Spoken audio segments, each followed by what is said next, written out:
Hello,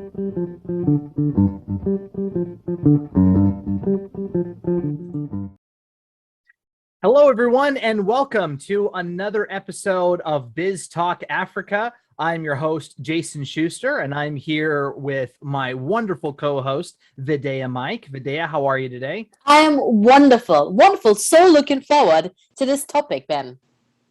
Excellent, excellent. And Ben, thank you so much for being on the show. Today we have Ben Leyka.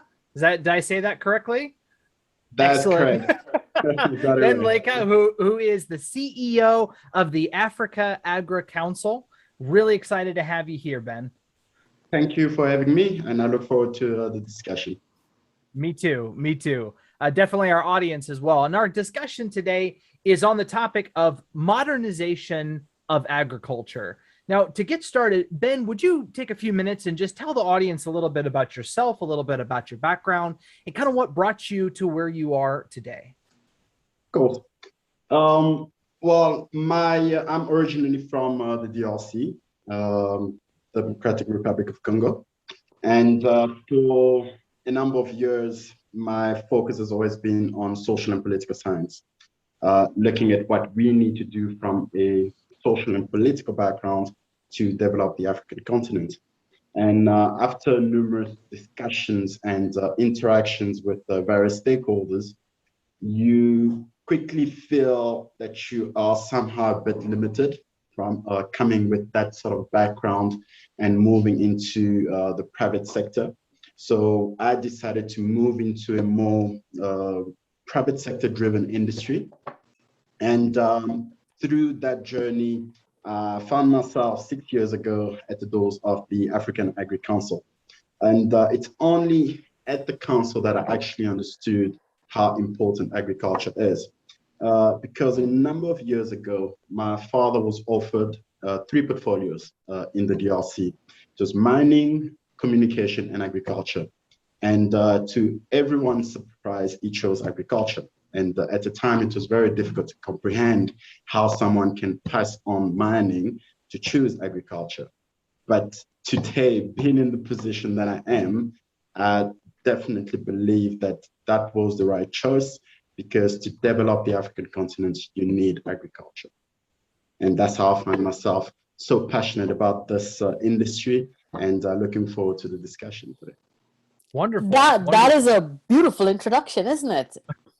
Thank you. It really is. It really is. It has me a little curious though. So I've, a lot of the guests that we have here on the show, especially with their organizations, we often find ourselves talking to the founders when they're the CEO. But it sounds like this organization already existed before you got there.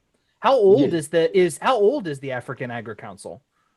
It's actually quite a young organization. It was launched in 2015, and I joined the organization just I think a couple of months after it was launched. I started as a research and development director. And part of my job was to make sure that we could gel well with the established entities, not to be seen as a competitor or an entity that will criticize everyone, but rather as a partner that will complement what was being done before. So, okay. So what does the African Agri Council actually do? I think, like, in my mind, what I think it does and what I'm hearing sounds a little bit different. How does it work?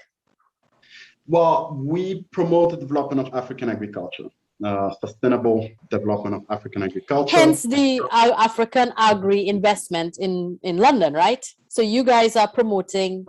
We host the event, yes. We're hosting the African Agri. I'm London based, so I'm expecting an invitation, right? Just saying. You will be a great moderator, so we're looking forward to that. Excellent, excellent. And then maybe a little bit more. How involved does the council really get in African agriculture? Are you guys consultants? Do you guys actually get in and try to help organizations facilitate change? Could you tell us a little bit more about that? Okay, so when we started, our focus was very niche. We looked at agriculture as an industry that usually operates in silo. And our first goal was to create a community, a network of agricultural executives, policymakers, consultant lawyers, anyone working across the entire value chain. And that was our first goal. Let's create that community and network. The second goal was to identify business opportunities on the African continent that are bankable and present them to investors. So we pretty much played the middleman in that sort of transaction. And believe it or not, it is a difficult task, because when I joined the council, I had a lot of hair like you. 3-4 years later, I'm completely bald. Just to show you how difficult it was to actually achieve this mission. It's constant traveling. I remember the first time we actually had a call for projects. We received over $2 billion worth of projects, and we were very excited. And I was getting calls from different people across the continent. And I think the impression that we gave them is that I had a bag of money under my desk, and all you had to do is just call Ben Leyka, tell him that you have a piece of land, you have a bit of running water, and he will give you the money for you to start your operations. And that was a big misunderstanding and misconception of what agriculture is. So we quickly understood that for a lot of stakeholders, they look at agriculture as subsistence, especially when you're looking at Africa, not necessarily as a science or as a business. It's the only industry where you see people planning to retire, and he will tell you, look, when I retire, I'll go farm. My retirement plans are not for me to become a doctor or an engineer. And why is agriculture looked at as that industry where I can, when it's time for me to relax, then I can move into agriculture. And that was one of the biggest challenges. So we quickly saw that there was a big mismatch between what investors are actually looking for and what's on the ground. Not just that, people were struggling to understand the investment cycle. There are certain projects that should be presented to your venture capitalists. There are certain projects that should be presented to your DFIs, to your donors, to your grant providers. And again, so we found ourselves sort of educating some of our network and our members. And through that, we started shifting our focus a little bit. We're still looking at investment in agriculture, but the focus now was around training and developing your agribusinesses, because we are very passionate about entrepreneurship, and we believe that for us to create the jobs that we need on the continent, you need to work with entrepreneurs. And in this particular sector, you need to train them, you need to equip them, you need to upskill them so that they can provide the result that you're actually looking for. So we're not just consultants, but we're also providing the training. We're also lobbying for some of our members and our partners. We're creating the link between the private and the public sector. This is really interesting, this ecosystem, because it's kind of like, you're an incubator, you have the mentorship, you actually have the knowledge and the bandwidth to face off with from the regulatory perspective. You also, I think, like embed quality assurance in the products that's actually coming out, right? So you sort of make sure with the right training, with the right mindset, people realize this is not throwing some seeds on a farm and then selling it in a stall. What you're doing here is actually demonstrating, how to produce something of quality that people are willing to pay for. But one thing I take from this, and I think this is one of the things that's been missing in the world, right? You have farms that do produce to actually sell specifically to supermarkets. To be able to do the business side of it, they use pesticides and fertilizers and stuff like that to actually make it as short as possible, but they're completely thinking business.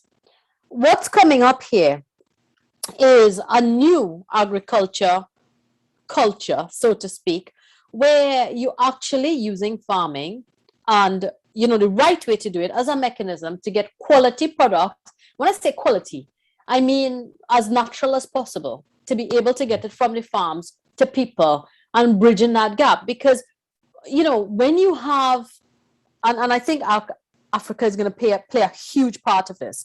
Land in other places is very expensive. Land in Africa is bountiful. Labor is a bit cheaper.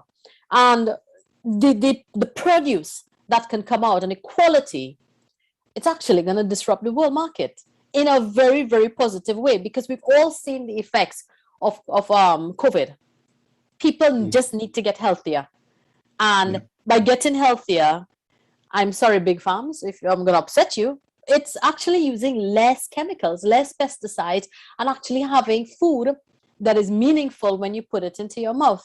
It's actually designed to be nutritious. So I really like what you guys are doing and how you're doing it. Now, so what size do you work with? If I'm a single mom, for example, I mean, okay, well, my hedgehog is my baby, assume that. I'm a single mom and I have some land, some amazing land in Cote d'Ivoire, for example, and I need help to actually farm this. So I have some money, I have my seed capital. I call up African Agri Council. What happens next? No, well, that's a good question and a very good point. Because from our standpoint, we don't look at modernizing agriculture as just the use of science and technology in primary agriculture. So you need to look at it from a holistic point of view. It starts in the mind, not to sound too philosophical, but it starts in the mind. You have to look at it as a business. I am going in agriculture for me to make money. You hear a lot of people talk about making agriculture sexy for the youth, but not really diving into it. Yes, we need the youth, and that's one of our key strategic pillars is we need to integrate the youth into agriculture. But look at it from a holistic point of view. From where we are, we're not just looking at your big corporations or your big farmers or your big agribusinesses. Yes, we do work with them. And yes, they understand that they need to adapt to consumer trends, because at the end of the day, as you said, we all want to be healthy, we want to eat healthier, and they are doing that. They are adjusting to consumer trends. And we're also working with smallholder farmers, your medium scale businesses. So as a single mom, we're not looking at you as, look, it's very difficult for us to work with you because our investor community will not look at your project it will not entice our investor community. And that's what we found right at the beginning, is that the $2 billion worth of project that we received were mostly coming from simple smallholder farmers. And it's not very attractive for your investors. And that's why we're saying that to modernize agriculture, it's not just the use of technology and science in primary agriculture, but we also need to adapt our investment trends and criteria to the continent. We need to adapt the policymakers to what we are going through and what we are seeing on the African continent.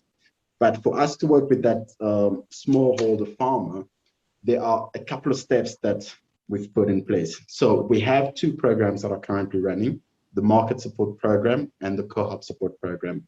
And these 2 programs are put in place to develop and upscale agribusinesses. The first thing is we want you to think as an entrepreneur.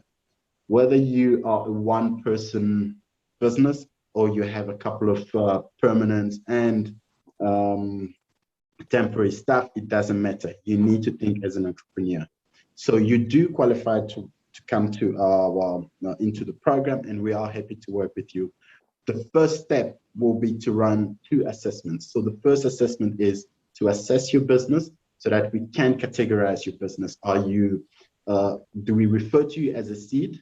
You pretty much have a great idea. You've started maybe out of your little garden at the house, but you'd like to grow. Do we refer to you as sprout, or do we refer to you as tree? You've been in the industry for quite some time. Now you're just looking to access new markets. So that's from a company assessment point of view. The second assessment that we do is the entrepreneur assessment. And that's why we're putting a lot of emphasis around entrepreneurship. We need to make sure that you think as an entrepreneur. We can understand your gaps, we can understand the opportunity, we can understand your strength as a person, as a business leader.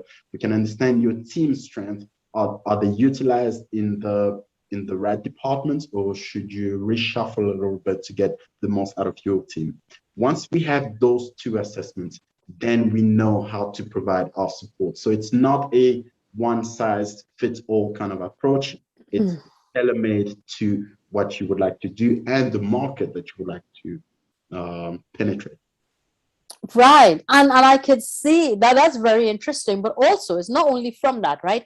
So on your site, you have a marketplace, you have products, so me and my hedgehog have done a good job. We've produced some amazing stuff. We have a business plan, we have a cash flow, we produced, we are on target and everything like that. That's good. We need to sell. And through the African Agri Council, you guys help us get to market as well, right? Yes. So I could start to see how, that use case, how it works. So to our viewers, this is really, really powerful. It's, you're right. If you get into this, it's a job, it's a business, and it needs to be able to make money to survive, because that's what you're going to take for your next round. I think folks need to consider, when you get investments, it's not free money. You have to pay that back. The bigger the number is, people, we've raised 100 million, and I'm there thinking, oh my God, you've got to pay back 100 million. 100 million. What are you thinking? That's not something to boast about. However, you raise 10 million, and I know I'm going to sell 50 million, and I'm like, all right, I could keep those people as investors, or I could buy my shares back, or I know what's going to happen next year. And I encourage people to think it's not about getting investment. Is not free money. Investment is saying, I think you've got a good idea. We believe in your model, and we could see the support you have, and we think you're going to do okay, because nobody's going to invest for free. There's going to have to be a return, and you are responsible for paying that back. Absolutely, I agree 100%. And that just, it doesn't just apply to your venture capitalists or your angel investors. Even your donor community right now, because there's a big fatigue around the donor community, because we are literally pouring millions and millions into specific communities, and we're not seeing the impact. So for you to qualify for a particular grant, you need to actually show a viable business plan. So again, if you think as an entrepreneur and you're thinking about your business as a long-term opportunity that will not just generate wealth for you, but create jobs for people in your community and around, you need to think about, okay, even this grant, for me to attract grants from Rockefeller Foundation, from the Gates Foundations, I need to make sure that I have a viable plan. I have a viable business plan that will generate money, that will create wealth, and obviously create jobs as well. So it's not free money. Absolutely. And I think everyone owes a duty of care. Once you get some investment into you, regardless of if it's a VC or donation or a grant or anything like that, it's not for you to live on and to waste. It's actually for you to employ within the community. And that has to create exponential value. And that is really what will get Africa out of the position it's in. That's why you have so many people below the poverty line. And, we've got to, and I like what you guys are doing, right? Because you're kind of redistributing the wealth here. Because with entrepreneurship, you are creating people who have the right attitude. And I'm going to put attitude before qualification. It's qualification is meaningless. You have to have the right attitude and drive to be able to put that money to work within your economy and grow your little part up. And if you create 100 entrepreneurs like that, that exponential impact on your economy is amazing. Now, with African Agri Council, also putting in the same structure for all of these groups who are working on agriculture, you actually forming a syndicate, right? Because everybody has the same mindset, they have the same behavior.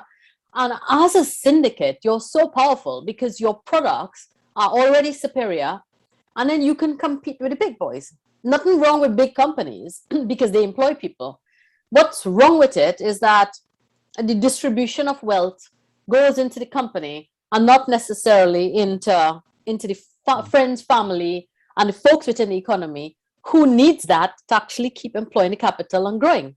And I think that redistribution into entrepreneurs is very, very helpful. And, like this is a recurring feature where we're told over 90% of the African community is SMEs, right? So the more experts and the more small businesses you sort of create, the more impact it's going to have within the economy.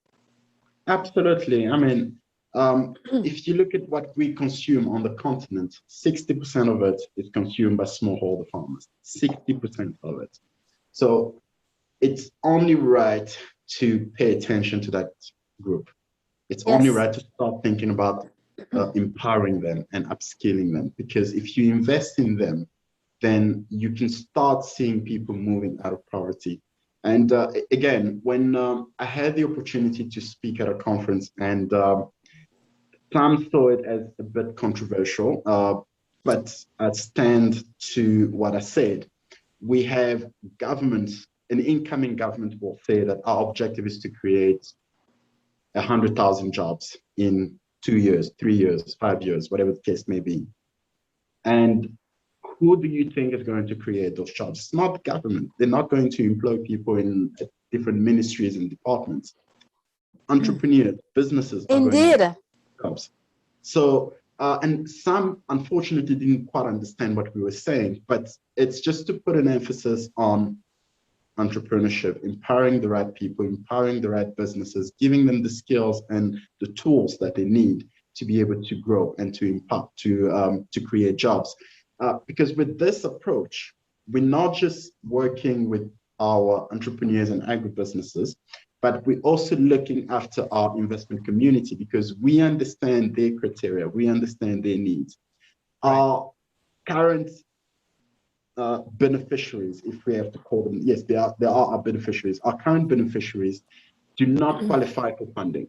They do not qualify for investments. However, if we work with them, if we can make sure that they have all the right certification, we can make sure that there's a structure in place, fundamental structures that are in place that will allow them to reach local, regional, international markets. Even if it's in the informal market, there's a lot of money in the informal market, but as long as we can see that cash flow and you have those offtake agreements, then you become very attractive for your VC, because all they're looking for is, but the thing is, your society becomes stronger, right? Because when you, I mean, like, I'm in the UK or the US or wherever, and when you go through a high street, right, of a town, and you see only big names there, the problem is you don't have enough smaller companies, smaller groups, smaller entrepreneurs actually providing services. And I think consumers, and Jason, you could tell me what you think as well, because I think consumers are demanding more and more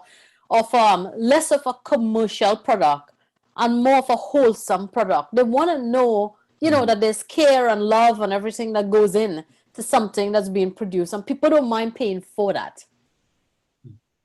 I would agree. I think it does depend on the product, but certainly when it comes to food, this rising generation, especially, much more conscious about the quality of food rather than just cost. They're willing to pay a little bit more to make sure that they're getting quality food and that they're getting nutrition, and they're more conscious. And not on top of all of that, that it's being farmed sustainably, right? Absolutely. That's another big focus for the rising generation. So we got about 6 minutes left, and I want to get this question in because I always think that this is one of the important things to discuss. We've heard your philosophy on modernization. We've heard about the things that you're doing. We've heard about the benefits. What are the biggest challenges that your organization faces, or that modernization of agriculture in Africa faces right now? What are the biggest challenges, and how do we move past them? Well, that's a very good question. And we will probably need more than 6 minutes to really get into. Well, how about this? Let's give me the short version, and we'll have you back again so we can dive deeper, because this is a topic we could certainly go way beyond 30 minutes. So maybe just the biggest challenge and how we might approach it. Okay. So I will look at three aspects. I'll try and summarize it in three aspects. So the first one will be policy. Okay. We need the right policy. We need to create the right environment for business to thrive. If you don't have the right policy in place, it's very difficult for you to attract investment. It's very difficult for you to attract businesses. And in this industry, more particularly, if you can't attract the right investors, if you can't attract the right businesses, whether it's a large corporations, the advantage is you can plug into their supply chain, the small businesses, you can plug them into that supply chain. But if you can't attract them into your country or into your region, then that is a big problem, because that was the first thing that we faced when we started looking at potential attracting investment on the African continent. We will literally go back to our investor community and they will tell you, not in this region, not in that region, not in that country, not there. We're only looking at that particular country, that particular country. Why? Because the policy, because of governments, because of what's happening there. That's a major, major issue that we faced for a very long time. And that's one of the reasons why we not just trying to lobby in bringing government, public sector and private sector together so that they can find some sort of compromise and work together, because we know the impact of that. Secondly, we're looking at the use of technology. Obviously, everyone is very excited about technology and how we're moving into this new generation and revolution and so forth. But the affordability of that technology becomes a problem when those that actually need to use it can't afford it. So you have to find ways for blended finance, to bring in government, to bring in private sector, to bring in partners that can allow the people that actually need to implement that technology to actually afford it. We're talking about people wanting to eat healthier, and the people being climate conscious and all that sort of thing. It requires training, it requires support, it requires sometimes very expensive consulting. How do we afford that for the people that actually can't? So we need to find a way to make that that a bit more affordable. And I sort of mentioned that in passing, youth integration in agriculture. This is not just an African issue, it's a global issue.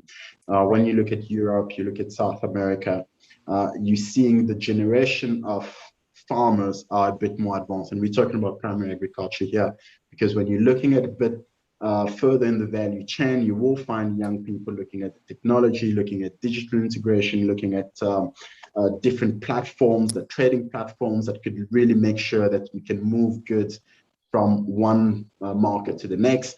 So there's a lot of excitement there, and that's what attracting the youth. But in primary agriculture, we have a big issue around attracting the youth. And for a young person, when he looks at a picture of a very tired, hungry woman with a baby on her back working the farm, it doesn't attract them. So at the council, and me particularly, I'm against those kind of pictures because it paints a certain narrative of what agriculture is. We need to start removing those pictures. We need to change the narrative of what agriculture, what people think agriculture is, for us to attract the youth. Because once you start attracting the youth, they bring in energy, they bring in innovation, they bring a fresh perspective in terms of what they can do and how they can produce that. And that's one of the challenges that we're facing. You will look at, you will speak to the youth about agriculture, unless you're talking about agricultural technology innovation. If you're talking about primary agriculture, it's very difficult to attract them. So those are just some of the challenges that you can see across the continent and sometimes across the globe that need to be addressed. They won't be addressed in without bringing every single stakeholder together, because everyone can contribute, has to contribute to the discussion. And more importantly, you can't talk about integrating the youth into agriculture without bringing them into the discussion. Right. It's very important to bring them into that discussion and hear what they have to say. And they will tell you, like, I look at agriculture and I wonder if I'll be able to buy a BMW and Mercedes by working in agriculture. Is that possible?